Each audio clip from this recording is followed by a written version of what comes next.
Bangladeshi lady ফেরাউন যেভাবে এদেশের শান্তিপ্রিয় মানুষের উপর। বাংলাদেশ খিলাফত মজলিসের মহাসচিব ও হেফাজতে ইসলাম বাংলাদেশের যুগ্ম মহাসচিব মামুনুল হক বলেন, বিগত ফ্যাসিস্ট সরকার পিলখানা গণহত্যা থেকে শুরু করে শাপলা চত্বর, মোদি বিরোধী আন্দোলন, জুলাই গণ অভ্যুত্থানে যে গণহত্যা চালিয়েছে সেসবের বিচার ব্যতি রেখে দেশের রাজনীতিতে আওয়ামী লীগ ও শেখ হাসিনার নাম নিশানা দেশের মানুষ বরদাস্ত করবে না।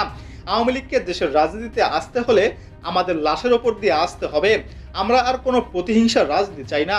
এজন্য সব রাজনৈতিক দলকে আমরা উদাত্ত আহ্বান জানাচ্ছি। বাংলাদেশ খিলাফত মজলিসের মহাসচিব বলেন, ফিলিস্তিনে গণহত্যা বন্ধে আমরা জাতিসংঘের কাছ থেকে নিষেধাজ্ঞার দাবি জানাচ্ছি। মুসলিম রাষ্ট্রভিত্তিক সংগঠনগুলোকে বলতে চাই, ফিলিস্তিনের রক্ষায় আপনারা উদারত এগিয়ে আসুন। তাদের সাহায্য করতে আমাদের দেশ থেকে মুজাহিদের দল গঠন করে বাংলাদেশ সরকারের প্রতি আহ্বান জানাচ্ছি।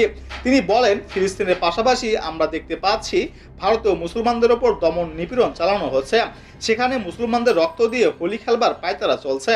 অঙ্গরাজ্যগুলোতে সমাধিতে ভারত যদি কোনো আঘাত করে তাহলে এদেশের মানুষ তা মেনে নেবে না। ভারত ও ইসরায়েলের বিরুদ্ধে ব্যবস্থা নিতে সরকারকে এক করার উদ্যোগ গ্রহণে আমরা সরকারকে আহ্বান জানাচ্ছি।